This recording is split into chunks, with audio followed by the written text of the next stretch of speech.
No? Ika nga, you have no time for grieving. This is it, pansit. Move on. Gawin mo lahat ng magagawa mo. Give the best shot. Parang ito yung last chance mo. Puhunan. Walang dapat ma-waste, kumbaga ba. Immediate solution lang ang ginagawa. Mami Park, ang sabi mo dun sa una, marami kang time. You have time to make it better, to make it ganito, ganyan, ganyan. Kaya maraming nagkakamali, guys Paulit-ulit. Bakit? History repeated. So, being in a trial and error method is such a privilege, sa totoo lang. Kapag nasa trial and error method ka, para sa akin, privilege yun. Bakit? Kasi ito mga guys. Meron pa tayo. Ilan bang ano ko? Yun yung natira natin guys. Yung ito. Nakakatawang customer na ako sa'yo, ma'am. Ha? Nakikita yung vlog mo. Ano, bebe? Dalawa? Oo, kasi kapag ka naman, kasi minsan pinang-i-intro ko yan. Yung mga dumadating na ahente. Dalawang San Jose del Monte. Na-open ko. Ay, open mo? Very good! Yeah! Very good, very good. Dapat ganito ini-initial nyo para mas maano. Yung isang ganyan, ma'am. Ganito i-initial nyo sa kanila. Para sa promotion, hindi sila hirap. Ako kasi, sanay ako nang walang ganito. Kasi yung snow din, sanay ako. Kasi dati ko pa man din ito. Oo, diba? Alam, ma'am, saan ko na ako yung ano ko? Ay, dapat ano. Dito na, buti. Diniclear ko ba ang ano mo doon? Contact number mo kayo ko doon. Kasi nagsabi ako, ano ko ba? O basta yun. Sabi ko, saan nakita yung ano? Sa page namin. Hindi, ito yung Mami Kim Park. Kasi nanap na namin yung snow job lang. Oo. Kuya, pa-flex nga ako ulit ng bago. Yung tiramisu. Diyan pala naka-on yung camera. Ayun. Tiramisu. Ano, baby? Sige, wait lang. 65 pieces. O, diba? 65 pieces. Ano sabi, baby? Pero, hindi ba, no? Ayan. Tiramisu. Mamaya ako na-ayusin. Ganun na naman. Ayan, very good. Tapos, bayaran na. Wala na ka sa ilalim? DCF delivery for Friday. Hi guys. Award. Nag-tricycle lang kami. Ay lang oras lang namin. Just yes. Mga award ang pinakita. Hi guys, Mami Park is here. And in today's video ay pag-uusapan natin ay isang napakagandang learnings, no? So medyo umuugong kasi andito ang electric fan, ang init-init guys, no? So kanina galing tayo sa school. Lagyan muna natin headset natin. Ayun nga. Ayun. So kanina galing tayo sa school kasi hindi na rin ako nag-DS, hindi na ako umuwi kasi alas 4 na mahigit galing kami sa school. Nag-award ang mga bata for the first quarter. So honor si Kier and honor din si Kaukaw. Ayan. Tapos I'm so happy, napaka-bless ko kasi nagkaroon ako ng mga anak na hindi ko kailangang i-enroll sa mga special schools or tutors para ma-achieve nila na masama sila sa mga highest honors. Si Kier ko, alam niyo kung sino ba yung nakapanood dito guys ng ano ko, ng yung, kung naalala niyo yung sa The Design is Very, di ba hindi ko naman pinangarap talaga yung kurso ko na natapos, yung management, yung business management. Kasi ang gusto ko maging English teacher in secondary. Pero parang hindi siya talaga bilong sa akin kasi hindi naman talaga ako magaling mag-English. Pero gusto ko siya, no? Trying hard, ganun ba? So, kasi si Kier nga, napili nga kasi siya, yung sa English, copyright ba yun? Hindi ko naintindihan yung sinabi ng teacher kanina. Editorial, ganyan. So, nakakatuwa. Kasi alam niyo po ba guys, mababanggit ko lang bago tayo magsimula, mag-shoutout natin, pag-usapan natin yung ating topic. Pangarap ko yung masali sa mga clubs tapos sa editorial ng mga na officer ng school, yung gagawa ka ng dyaryo, yung pinaka-dyaryo ng school. Hindi ako nasama na magkaroon ako ng participation doon. But wala naman din dyaryo ngayon yung school nila Kier. Pero ibig sabihin si Kier kasi nag-under training siya para ilaban. So, ang unang magiging laban niya na step is within Pandi, no? Paglalabanan ng lahat ng mga eskwelahan within Pandi, and then lalabas ng Pandi hanggang aabot yata ng EDIS, ganoon. Nagpe-pray lang ako na kung hanggang saan ang kaya ni Kier kasi kaya lang hindi ito yung para lang dahil may anak akong panlaban, ganyan. Way back when when I was a child, no, hindi ko talaga kaya yung level ng utak ng mga anak ko. Compare ko yung noon at ngayon, di talaga, no? Ang gagaling talaga ng mga bata ngayon. And syempre, for me kasi ang reason, one of the biggest reason kung bakit si Kier gusto ko na involve sa ganito, kasi si Kier, wini-workout talaga namin yung ano niya, yung behavior and attitude niya towards other people, towards his playmates, and when how he behave at school nung hindi na ako napapasundo, ganyan ang harot kasi niya, promise. Problema namin siya talaga. Even daddy, kaya nga natutuwa ako ng daddy ay umuwi kasi may katuwang na nga ako magdisiplina at magpalaki sa mga bata. So napakalaki ng impact talaga din ni daddy sa kanya, sa buong buhay niya talaga na nakilala namin si Daddy Park. So talagang nakita ko ngayon yung mga lahat ng bunga, nakakatuwa. And even with Kauri, syempre. So, ang reason nun talaga na kaya ko siya in-encourage, no, is because gusto kong matuon nga yung kanyang atensyon sa ganung bagay kasi nga nababarkada na ano sa laro. So knowing that he has nalilesen and then nagpo-focus siya until na sinasabi niya sa akin, Mami, na-enjoy ko na yung training ko kasi nung una talaga ayaw niya. Kasi guys, nag-try out siya ng grade 4, hindi siya natanggap. Gusto sana siya. Ang reason kasi is, ang gusto kasing makuha na ititrain na ay yung gagawin ng panlaban. Ang kaso, grade 4 lang si Kier last year. So, mas pinili ang grade 5 and grade 6. So, dahil grade 5 na siya ngayong year, so, talagang, handpick po talaga siya ng trainer, ng teacher. Hindi po siya yung nagdaan pa ng tryout or ng audition or whatsoever. Handpick po siya talaga. Piniem po ako ng dating teacher ni Kier ng grade 4 at sinabi nga yun. And then, piniem din ako ng teacher niya ngayon, ng advisor niya na ititrain siya ng ibang teacher kasi nga, dahil nga doon sa ano na yun. Tapos, sinabi ko kay Kier, and sabi niya ayaw na niya, hindi na siya interested. Until sabi ko, sige na, malay mo naman, o this time naman, kasi dati nag-try out ka, hindi ka napili. Huwag mong isipin na, huwag ka ma-disappoint, no? Tinan mo nga yan, personal handpick ka ng teacher, o diba? Ayaw niya talaga. So, inano ko lang, sabi ko, try mo lang, bebe, try mo lang. Nakakuha naman sa, sa convince. Na-share ko lang naman, guys, no? Kasi, baka sa inyo, nag-awarding na ang mga anak nyo, huwag nyo kakalimutan na, i-acknowledge ang kanilang mga no? Actually, wala talaga akong balang umaten. Si Kauri nagsisintir, sabi niya, sa'yo naman kay honor o hindi, di ka naman proud Sabi ko, paano nangyari yun? Excuse me, di ako ganun. Dahil lahat ng bagay ng mga kailangan nyo na po-provide namin. Kasi nakikita namin na kailangan nyo yun para mag-improve ang pag-aaral nyo. So never ever say that I'm not proud of you. Kaya nga kami nagsisikap magtrabaho ng daddy, maghanap buhay. Kasi we want to provide everything that you need for your schooling. Kasi hindi ko dinanas yun, guys Kasi baka na-improve pa yung utak-utak ko siguro kung yung lahat ng resources meron ako. No? So yun lang naman, na-share ko lang naman. But anyways, let's go shout out at pag-usapan na natin ang ating. Congrats natin ang ating mga anak. No? Congrats sa aking mga anak kasi na-touch lang ako kasi syempre kahit paano nasusulit din yung pagod natin bilang nanay na hello, pag titingnan nga natin halos nasa kanila din ang gastos. No? Lahat ng meron tayong pinupundar at inaano para sa kanila din yon. No? So, si Sir Ricky Anuevo, sabi niya, hello Mami Park, happy selling. Nagbakasyon po ako sa Pinas, kaya hindi po gaanong nakapanood ng video and God bless. Ayan, nagbakasyon pala dito sa atin si Sir Ricky. Hello po Sir Ricky, kamusta po kayo? Ayan, Winnie07, sabi niya, watching here, Mami Park. Malu Aguirre 5825, thank you so much Mami Park for answering my concern. God bless us all. Ayan, maraming salamat din Ma'am Malu Aguirre. Nimpa Realista, sabi niya, one time lang talaga ang puhunan ko, 10K. Sana may magbigay ng pandagdag. Ayan, kasi ang talagang main topic last time is yung kapag ka ba naglaan tayo ng puhunan, no? One time lang ba? Ang kaso, kapag ka nasa trial and error method tayo, gradually ang ating paglalabas ng puhunan. Ano ibig sabihin? Meron man tayong nakalaan, pero hindi natin ibubuhos lahat. Paunti-unti lang kasi tinitingnan nga natin if the demand ay tataas, no? So, pag-uusapan din natin nga pala ngayon ang tungkol sa trial and error method, ang advantages and disadvantages. So, hindi pa natin ito natatakel and gusto ko pag-usapan natin para may learnings tayo. So, Nancy Uila 320, hello Mami Park. Ayan, sabi niya. And then, Jenilyn Siso IG440i. Ayan. Pasensya na kayo dito kasi yung laptop. Lagi akong nanonood, Mami, hindi lang ako nagko-comment. God bless, always fighting. Yun. Sabi naman ni Ma'am Teresita Baron, sa ganyan kadaming paninda, Mami Park, magkano na ang BIR tax mo? Thanks. Naku po, masakit and hindi na natin sasabihin kasi a little bit of confidential when it comes to that. No? So, ayan. Sabi niya, done watching Mami Park, daming school supplies, Mami, milyones na. Hindi naman, naku po, hindi.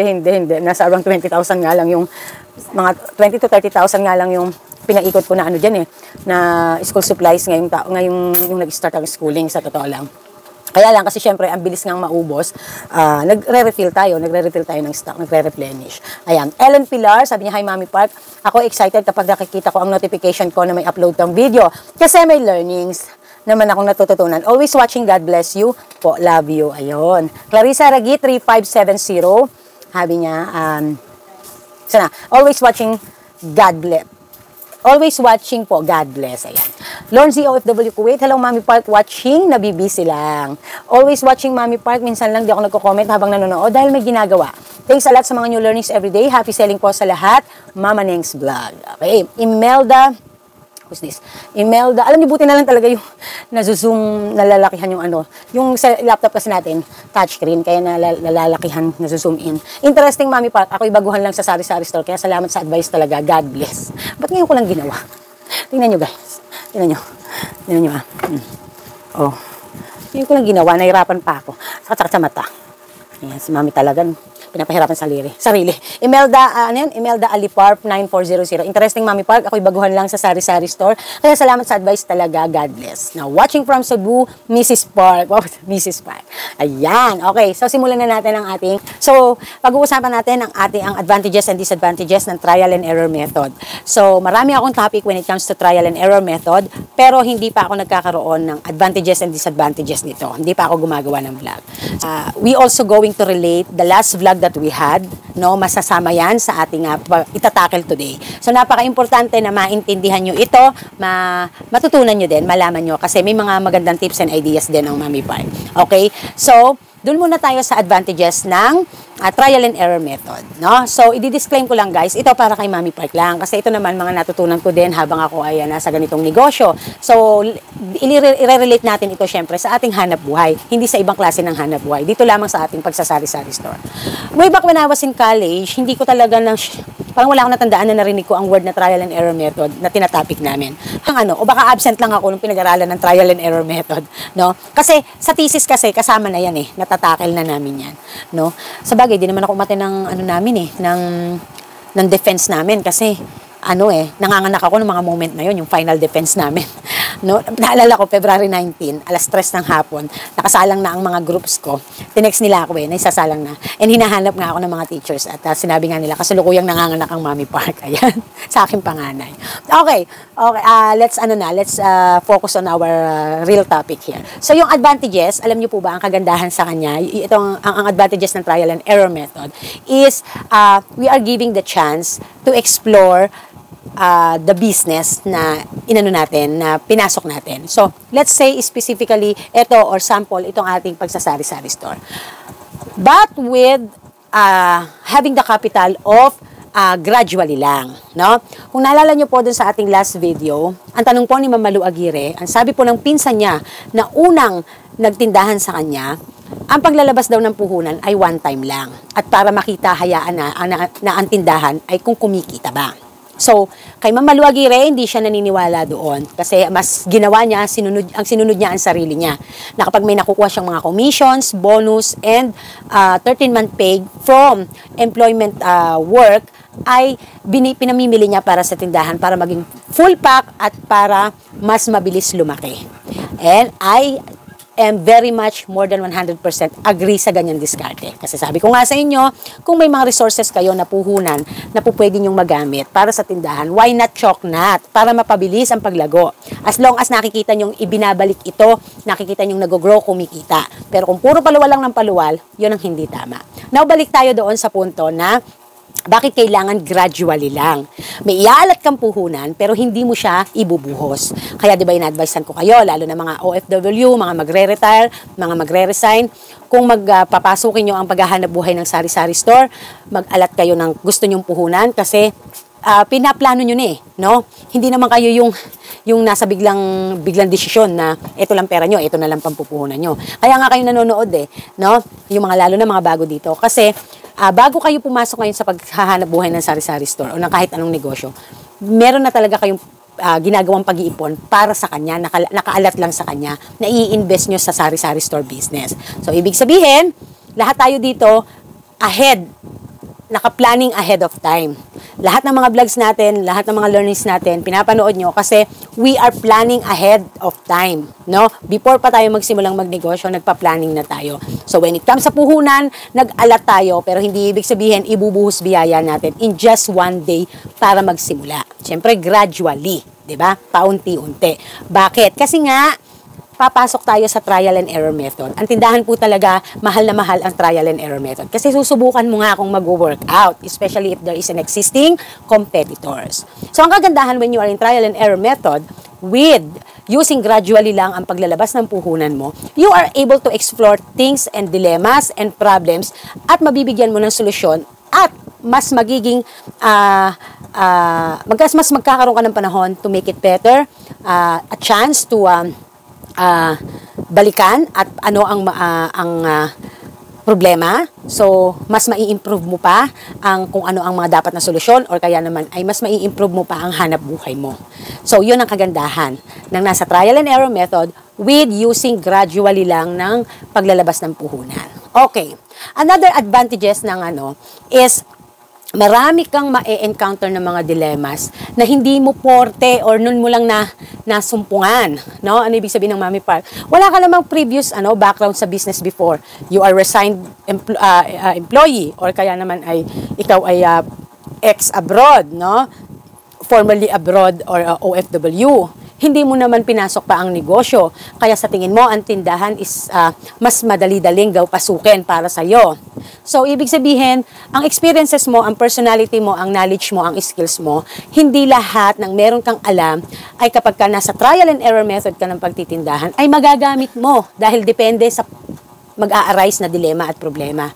Ang kagandahan kasi nasa trial and error method ka naman is you are able to learn new things and new ideas.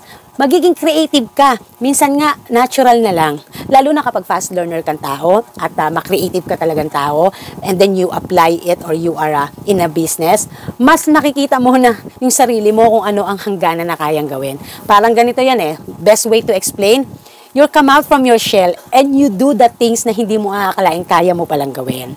So, ayun ang kagandahan nun, no? You are able to explore talaga yourself at marami kang bagay na po pwedeng matutunan kahit hindi mo siya expertise because you are in the trial and error method. Niisip mo kasi, ay, nasa trial and error method pa naman ako So, I can able to learn muna, no? Dahil hindi naman ako naglabas agad ng malaking puhunan. Kaya nga, trial and error method, nag-aaral, inaayos. So, while taking the trial and error method, you also continue learnings sa mga new things na ma-encounter mo. Yun ang kagandahan. Kaya advantage talaga siya.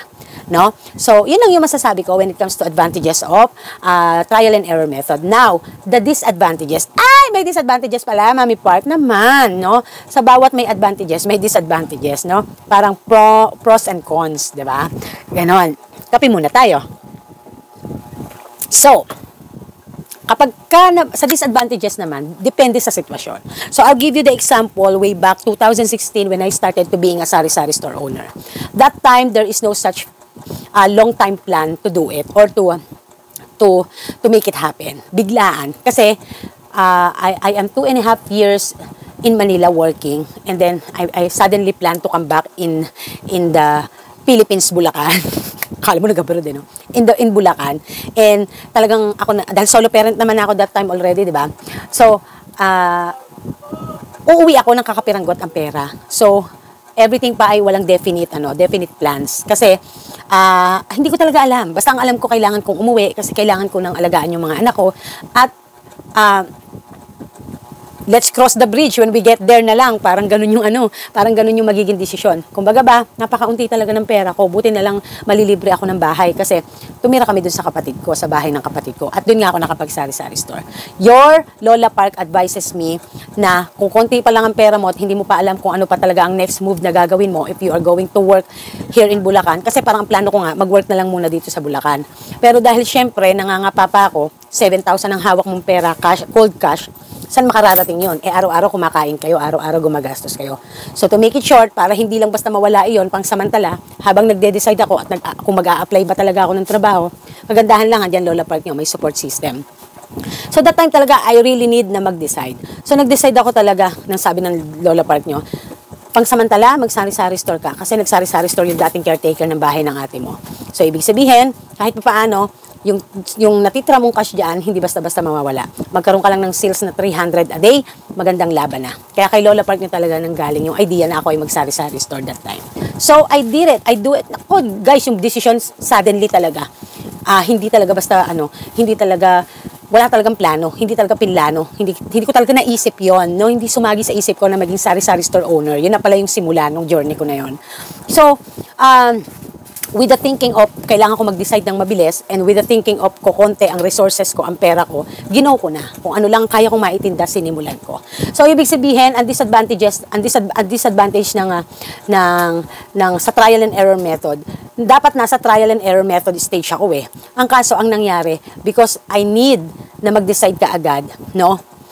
Maliit yung aking time. Hindi limited ang time ko, no? So, hindi applicable ang trial and error method sa akin those times. Kasi nga, kukunti ang pera ko at walang kasiguraduhan pa ang mga desisyon ko sa buhay. So, kumbaga ba, wag lang natuluyang mawala yung pera at habang nag-iisip ako kung anong magandang planong gawin ko para mabuhay kaming mag-iina, sinigi ko sa pagsasari-sari store. Total naman, may gamit na doon, may ano na doon. Ang ano na lang doon ay i-workout ko kung kikita ba ako ng 300 pataas. Kasi ang pinaka-minimum na target ay 300 pataas, ang pinaka-minimum kung tatargeting sales. So, walang time na talagang, dahil limited ako, hindi ko maya apply yung trial and error method. Kumbaga ba, ito alas ko, ibubuhos ko na lahat. Parang ganito yan. Ikaw ay isang taong napunta sa isang lugar na culture shock ka. Hindi mo kilala kung sino ang mga tao sa paligid mo, hindi ka rin familiar sa lugar, hindi ka familiar sa mga behaviors ng kapitbahay mo, mangangapa ka and everything. So, yung trial and error method talaga, hindi mo basta magagamit. Dahil there is no time now to do that. Ang ibubuhos mo na lahat yung knowledge mo. So, dapat talaga, fast learner ka. No? So, hindi applicable ang trial and error method sa limited na time. Okay? Kung meron kang hinahabol na panahon, may hinahabol kang oras, may tinatarget ka na oras, panahon, at saka sales. Trial and error method is not that so applicable. So, nangyari siya sa akin. But, in God's grace, and with my background when it comes to being in a sales, at kahit pa paano may utak-utak naman tayo at magaling tayo when it comes to customer service, no? May charm tayo when it comes to customer. Nai-apply ko naman siya. Na-shock ako, but in a sense na hindi ako yung talagang shock na shock. No? Yun ang nakatulong naman sa akin. So, lahat ng kailangan kong matutunan, wala akong time for arte-arte. Kailangan gawin ko na lahat, i-apply ko na lahat. No? Ika nga, you have no time for grieving. This is it, pansit. Move on. Gawin mo lahat ng magagawa mo. Give the best shot. Parang ito yung last chance mo. Para sa interview, di ba? Pag nasa final interview ka na, give your best shot. Kasi yun na yung mag-aano sa'yo. Parang ganun. So, yun yung nangyari. So, hindi applicable. Yun ang disadvantage ng trial and error method. It's not applicable in a short or limited time. Okay. Next naman is, ang disadvantage niya, halimbawa, nagagamit mo ang trial and error method. Now, kapag may mga nagkakaroon ng problema, hindi mo basta-basta, hindi lahat ng individual, sole proprietor, negosyante, binabalikan yung naging problema. Ang nangyayari, immediate solution lang, lalo na kapag limited ang iyong kaperahan, ang iyong puhunan. Walang dapat ma-waste, kumbaga ba. So, ibig sabihin, ang laging solusyon mo ay immediate solution. So, most of us have no time na to go back sa naging problema at pagnilayan pa at mas palaliming aralin. So, ang kainaman, ako, bilang si Mami Park, bilang akong taong na negosyante, nagre-reflect ako, binabalikan ko, ito pinaka-the best advice ko sa inyo. Okay lang na magkaroon kayo ng suddenly unique or unusual problem sa negosyo, na lalo na kung wala kayong background history when it comes to sales. Halimbawa na-encounter nyo. Pag nabigyan nyo ng immediate solution, balikan nyo ulit.